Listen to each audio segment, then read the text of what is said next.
Well, Michael, with only 8 teams remaining in the playoffs now, it becomes kind of a shorter matter to rank them as far as power rankings are concerned, but that's what we're going to try to do today. It also becomes a little tricky because, as we kind of talked about before we started here, whoever you put at 8, you're not saying that's a terrible team. It's the worst team. It's still the 8th best team in the country, and I would love it if my Cardinals were 8th today, but spoiler alert, that's not how this is going to go.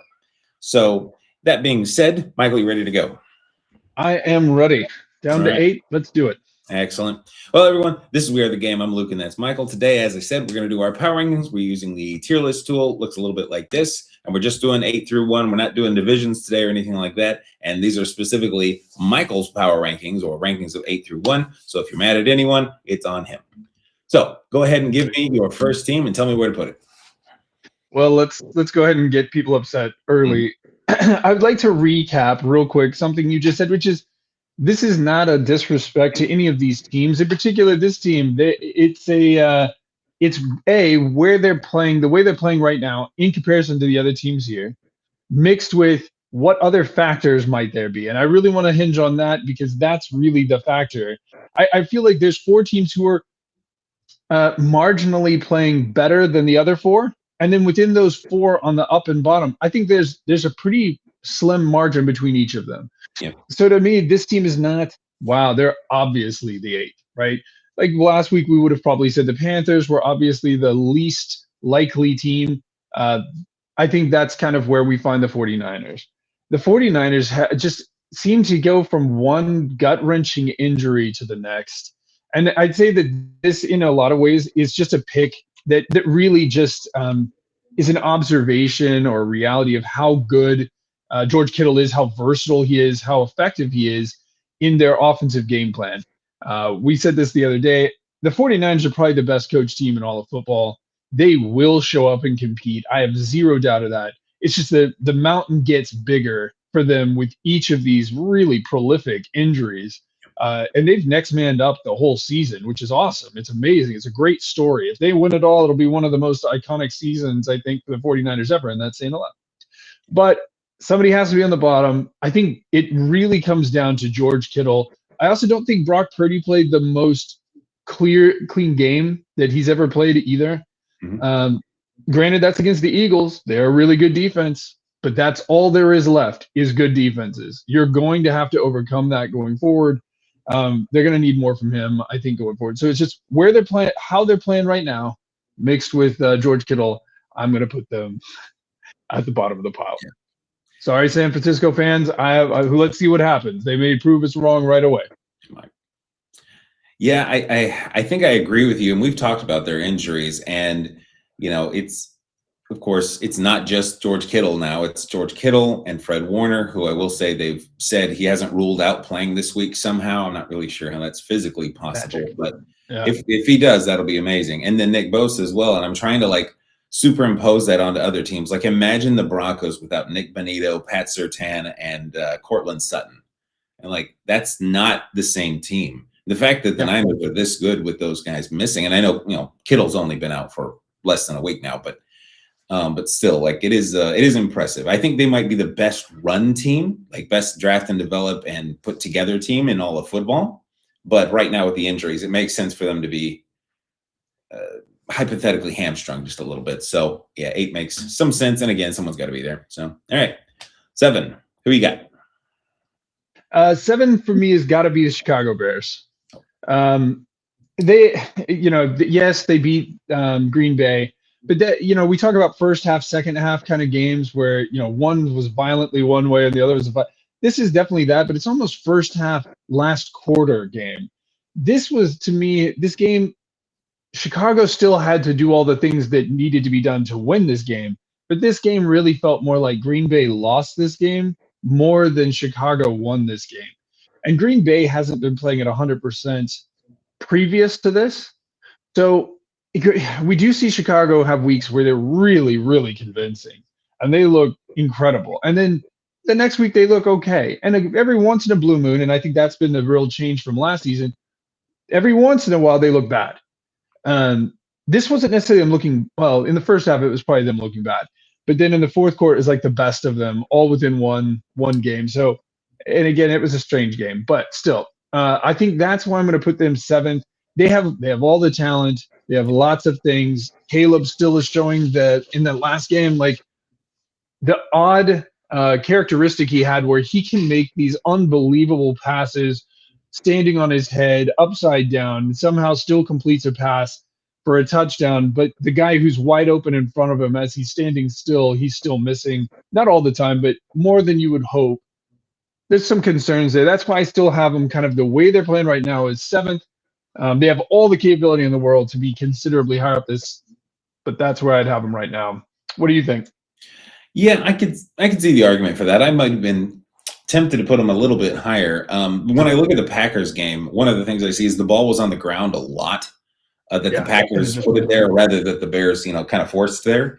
And Yeah, the ball just bounced the right way to end up back in the Packers' hands. It seemed like they had 3 or 4 fumbles, the Packers did, but they recovered all of them. And on top of that, they went 2 for 6 on fourth downs, which ultimately means they turned over the ball 4 extra times. So I don't think that those things are going to happen every game. That being said, they did happen this last game, and it's kind of a scary way to play because if you play against a team and you're just not able to punch out the ball and they just don't turn it over, what are you going to do? You can't count on the Patrick Mahomesian magic that Caleb Williams is pulling off just all the time. I know some teams do, but eventually it seems like it bites most of them. So we'll see. But I think seventh here is still just about right. They've had a meteoric rise from last year to this year, obviously. So hats off yeah, to them. I think there's a absolutely. solid chance they'll be even better next week, or next year rather. So we'll see. I'll certainly be rooting for them this week against the Rams. So yeah, good times. All right, why don't you take us to 6 then? I think number six for me is New England. I think New England, it's not that they're not being consistent, they're not playing well. And, we've had questions about, like, okay, but can they be playoff caliber teams? Yes, they can. Yeah. I think the thing that I've been saying throughout the years, we all talk about Drake May, like how quickly he's really acclimated to the league, what a great leader he seems to be. He's an effective quarterback. He's pretty smart most of the time in the decisions he makes. But it's the defense of this team that I think has kind of flown under the radar. That they're pretty darn good. It's a funny game against the Chargers where I feel like the Chargers really didn't kind of get anything going. Nothing really kind of went their way. It wasn't exactly a blowout, but it kind of felt like a blowout all at the same time. Um, I think that New England's gameplay right now is still solid. It's still consistent, but this last game was not Drake's best game.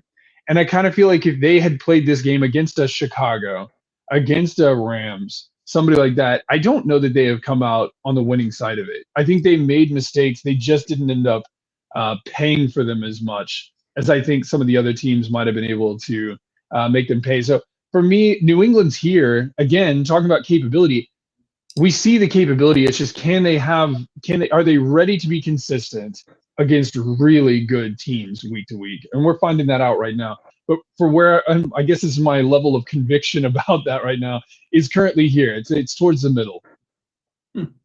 Yeah, I think I get that. I still have some lingering doubts for some reason.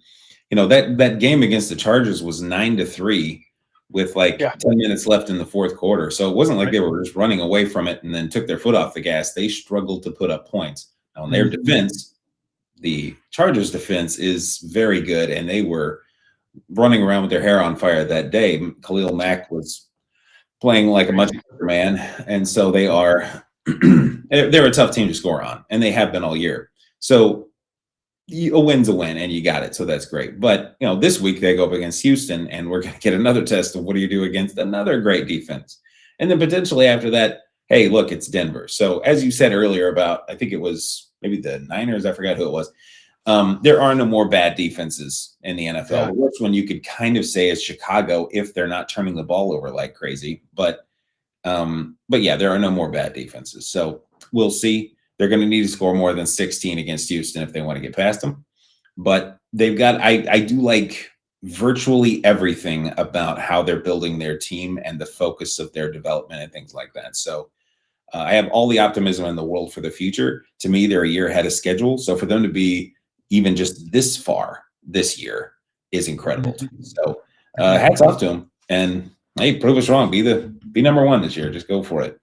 continue the empire that Tom Brady left. So, all right. Well, take us to 5 then. 5 for me is going to be the Rams. I think this one will also bring me some ire from some people, and I can appreciate it. The Rams, in many ways, to me, kind of limped into the playoffs in many ways.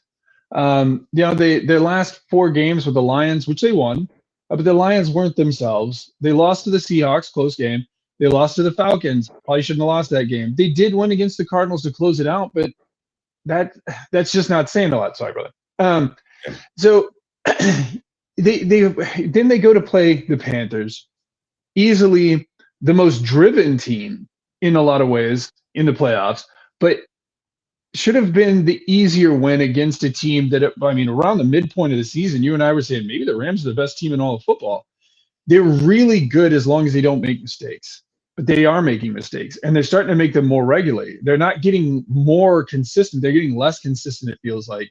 There's just not a lot of room for error in this grouping of teams as we start climbing the ladder up in these top 4 teams. It's who's going to make the that one mistake that's going to cost them the game. And I will admit that between 5 and 4, I really thought this was a coin toss. I just felt like right now, the way I feel about these 2 teams and the way they're going, it's more the feeling that the other team will be above them in this. They're playing well. Again, once you have Puka Nacua and Devontae Adams right now on the same field with Matt Stafford, there's magic that's going to happen there. Puka is an absolute monster. It's hard not to like the guy.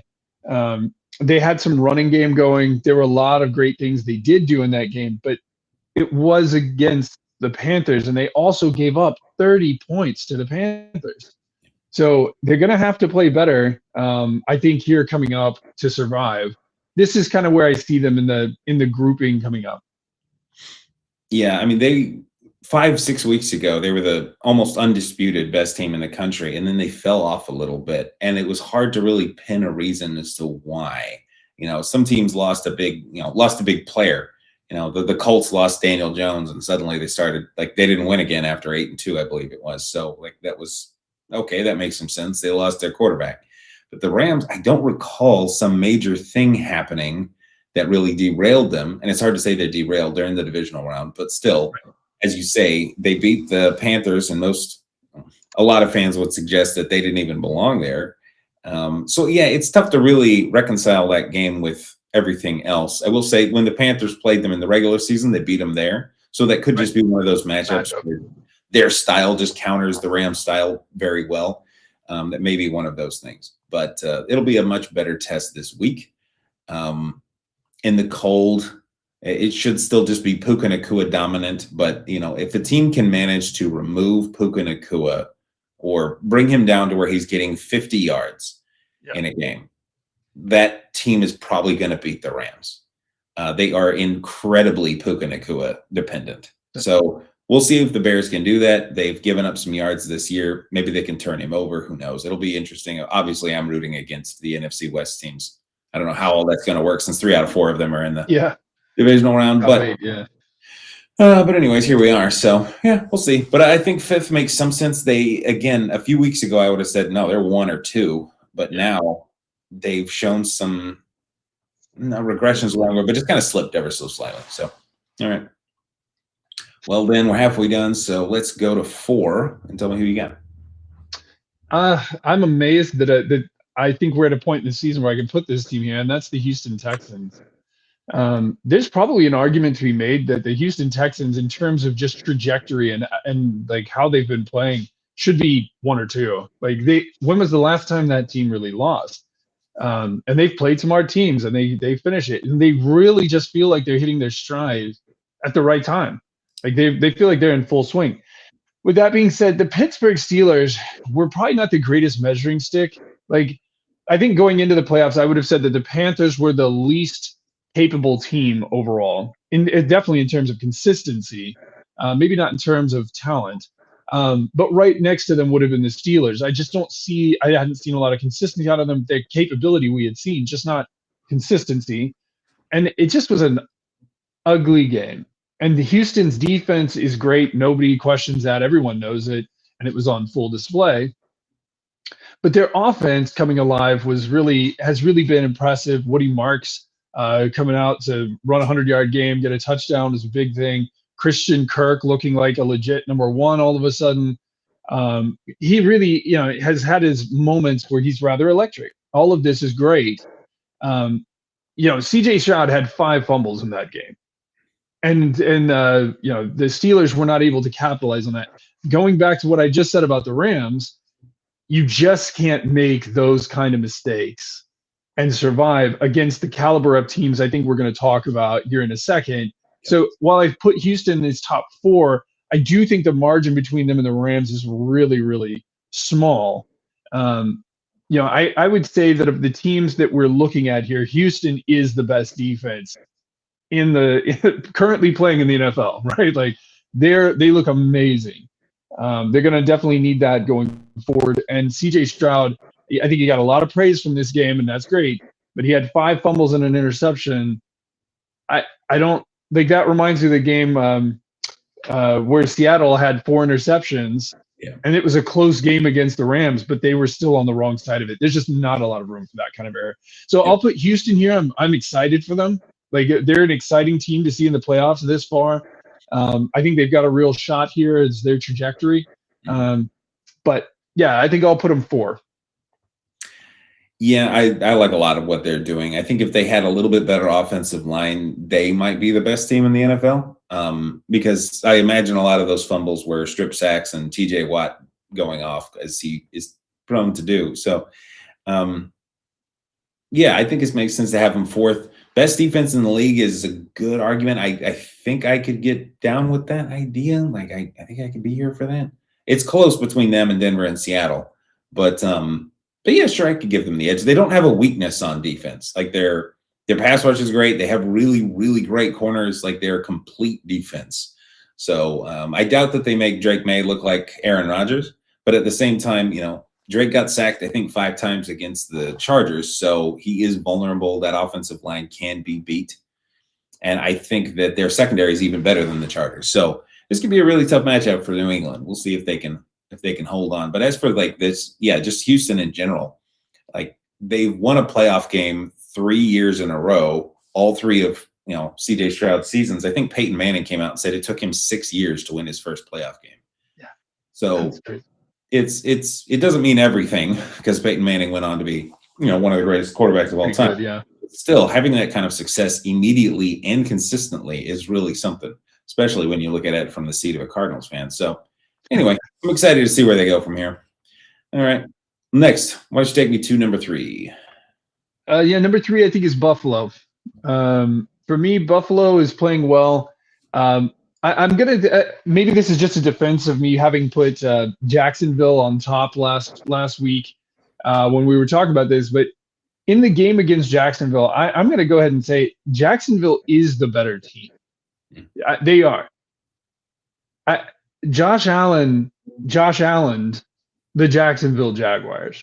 And that's why it's so dangerous to have him in the playoffs at all, is because, there are a lot of other good players on the team, and I don't mean to say that they're not, but most people still cannot tell us the names of most of the receivers unless they're a Bills fan for the Bills. It is not they don't have a George Pickens and a CeeDee Lamb. They've got guys who can make the play in the moment, and they know that that's their job. They've got to do it. Josh spreads the ball around, except for Shakir this week. He went to him a lot, and boy, did he show up. James Cook, if they focus on him, like the defense shut down James for the most part, only had about 46 yards, didn't get in the end zone, then it's just Josh Allen time. And that's kind of what happened. But, and again, at the end of that game, Jacksonville really did have a shot there. And Trevor Lawrence probably threw a pass that he wishes he could take back. It was a little bit too high risk. But the Bills, man, in the 4th quarter, you do not want to be in a shootout with Josh Allen. None of these teams do. I would put Josh Allen over anyone in the playoffs at all in a shootout to win a game. So I think the Bills are here. And I think that they could, again, I think the margins between these top 3 teams are fairly slim between the 3. But he does need contribution from other people on the team. They can't get in that mindset of, well, we have Josh Allen, he'll take care of it. It's got to be, hey, we gotta be at our best all the time going forward. So anyway, I think that's where Buffalo is. Their defense is good enough. And I might even say that I think of all the teams in the playoffs, they might be the worst defense. That's not trying to be disrespectful. These are the top 8 teams we're talking about. But I think their defense, it's not that they're bad. I just feel like they're good enough for the most part. Yep. Yeah, their defense is sneaky good, but still not dominant like some of these other teams that are in here. And it's not just outlandishly opportunistic, let's say, like the Bears, but it is pretty good. I mean, you have to be to get this far. I don't think you're going to have a bottom 10 defense and make it this far in the playoffs. So, yeah, and he is the one quarterback still remaining, I think, at this point, who can truly carry a team, which is terrifying to that degree. Stafford is to some degree, but now the way that team is designed, it is it's him and the receivers. Like it's a group effort kind of thing, as it should be for a guy who's his age. So yeah, he is the one guy who I'm just absolutely terrified of what he will personally do, and that his mobility is part of that. But yeah, we'll see. Again, this is their chance with Mahomes and Burrow and everyone out of this. Lamar's out, so this is the time for them to capitalize. We'll see if they can. I do commend them, as you said, and we've talked about it through the season about what they've done with a host of receivers who you either don't know or aren't really ones. Like they're not really wide receiver ones. Like, Brandon Cooks, yeah, he's done a tour. He's on his like 9th team or something like that, and he's a pretty good receiver, just skill set wise. There's clearly something else wrong because no team ever seems to want him for a second stint. But for when he's playing for you, he's pretty good at catching the ball, great after the catch, and so on. Like, but you've got a bunch of guys that are that's a good 2 kind of a thing. Like there's not a Jamar Chase. There's certainly not a Jamar Chase. I can't imagine how mean he'd be with a Jamar Chase. But yeah, we'll see what they can do. I think they've still got a pretty good shot. And as you say, don't let them be in range in the fourth quarter. So yeah, you can kind of copy and paste some of the things we've said about Patrick Mahomes in the past to him. It's like, you're up by 7 with 27 seconds left. Well, we'll see what happens. That should be a done deal, but it is not. So, all right. Exactly. All right. Well, number 2, only 2 left. And then obviously why don't you go ahead and just place 2 and 1? You can go in order, or we can pause between them, whatever you want to do. Yeah, I'd actually be very interested to hear what other people think on this. To me, I think this is actually very apparent, which is just the Denver's number 2, Seattle's number 1. Yeah, it's just Seattle. Let's start with Denver. Denver to me is the epitome of consistency. They are very, very consistent week to week. They don't really beat themselves a lot. There are times where the other team has a really good day and wins. I think that's kind of like the Jaguars game against them a few weeks ago. Jags had a really great game. I think Denver had an okay game. Came out on the wrong end of it. Didn't seem to really phase them. They went on to beat 2 other pretty good teams. And then when you contrast them with Seattle, and both these teams, of course, had a bye and all that, and it'll be interesting to see what all that extra planning and all of that does. But Seattle is they're less consistent, but they're more extreme.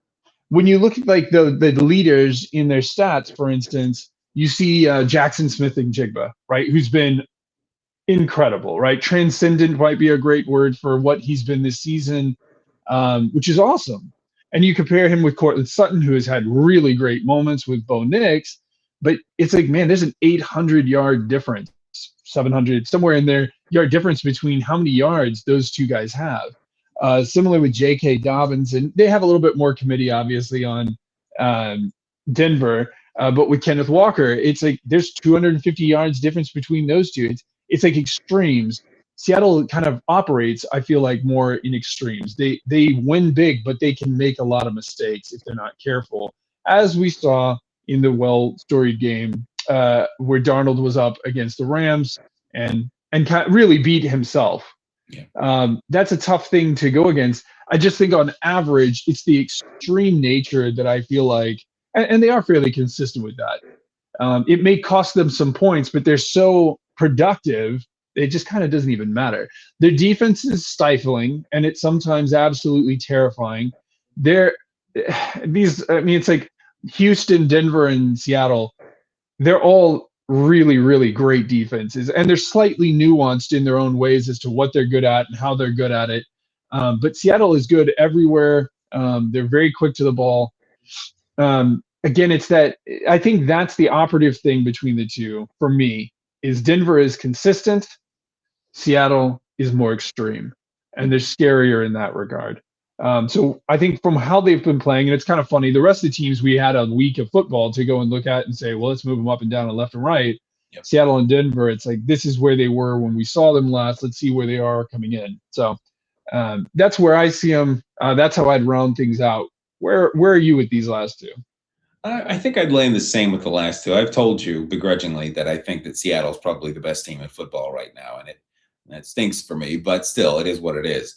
And then Denver, through the season, I think they've been top 10 in so many metrics, like pass rush win rate and pass block win rate and all these various metrics. Like they've just built that team incredibly well. It's very well coached.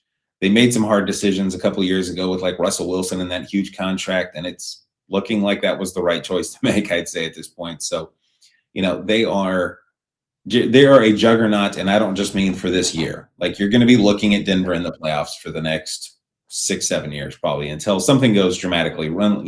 A big Bo Nix injury, and knock on wood if you're into that kind of thing. But like Seattle, on the other hand, while I do think that they're the best team, I was thinking about this while you're talking. I will say they are the team that I am most. They can maybe be the most destructive here, or one of the most self-destructive rather here, where it's because of those Sam Darnold games. If maybe it's he feels the pressure, or maybe it's he just sees ghosts, I think is the old expression that he's known for. Whatever it is, I think that they might be the most vulnerable to us just being catastrophically wrong, and I'll be so sad when that happens. But as long as it doesn't happen, they are absolutely incredible. So yeah, I think credit is warranted there. So, all right. Well, excellent. You got any final thoughts on this? Well, we'll see how wrong I am. Like, the 1 and 2 to this kind of seem easy because they're the two teams that didn't have to play. It's like, oh, it's easy. And I already got majorly upset last week, so we'll see how that plays out in this upcoming week. Nothing ever rolls out exactly like you think. No. But looking forward to updating this and seeing where we end up come next week. Yeah, it'll be fun to look at it moving forward. It'll take a lot less time next week because there will only be 4 teams left. So, sure. All right, well, excellent. Well, thanks everyone for joining us. This is We Are the Game. I'm looking at Michael. We're trying to get up to a couple hundred subscribers. We'd appreciate anyone who's willing to give us a like and subscribe. Let us know down in the comments what you think, where you put each team, or if you think we're misjudging one team's defense or offense or what have you. And if you're a Seattle fan, don't worry. We'll take you off the power rankings hopefully next week. And other than that, I hope that you enjoy the playoffs and you have a fantastic day.